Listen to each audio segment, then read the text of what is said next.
Listen, I got some news that's making waves and leaving us with more questions than answers.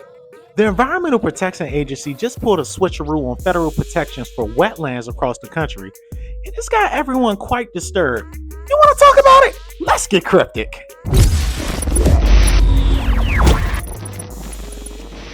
Okay, Monica, now catch this tea.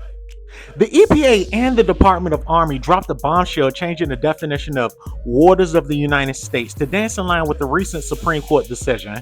And it all started with the Sackett vs. EPA case that sent shockwaves through the Clean Water Act, leaving many scratching their heads about how this impacts waterways and wetlands. Now, developers and environmental groups have been locked in this tug of war over the reach of the Clean Water Act since, well, forever. And now the plot thickens. The EPA's rule revamp might hit the dance floor, but some folks are suggesting and questioning if it's missing a few steps. Now, the EPA Administrator, Michael Reagan, he has some feelings about this. He's saying that he's disappointed by the Supreme Court's decision in the Sackett case.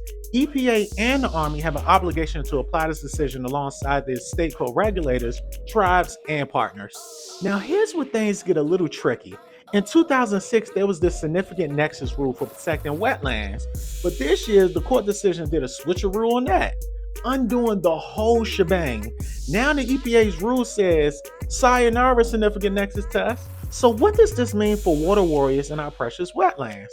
Well, protections for many waterways and wetlands are now passed on to the states, leaving some folks feeling like they're caught up in a riptide. Environmental groups are raising flags saying that this change could lead to more pollution and more flooding. The bottom line is the tango between regulations is leaving everyone dizzy. Environmental groups want more protection, business groups want less regulation, and here we are in the middle trying to figure out how to wade through the muddy waters. This tale of twists and turns in the realm of wetland protections leaves us with one clear message. We've got work to do. While the dance between regulations and reality continues, it's up to us to ensure that the balance tilts in our favor of our environment, our communities, and our future.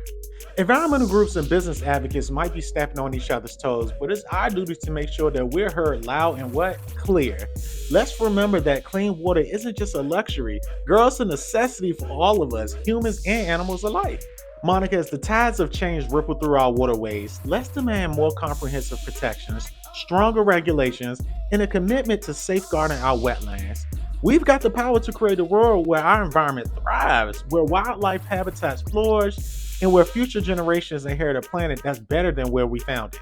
Now I gotta go, so be sure to follow Cryptics Media, like this video, share if you care, and I'll see you next time. And let's continue raising our voices, staying informed, and pushing for a world where clean water and vibrant wetlands are the norm, not the exception. Together, we'll remind everyone that the well-being of our planet is in our hands. Let's do better, let's be better, and let's make a splash that echoes for generations to come.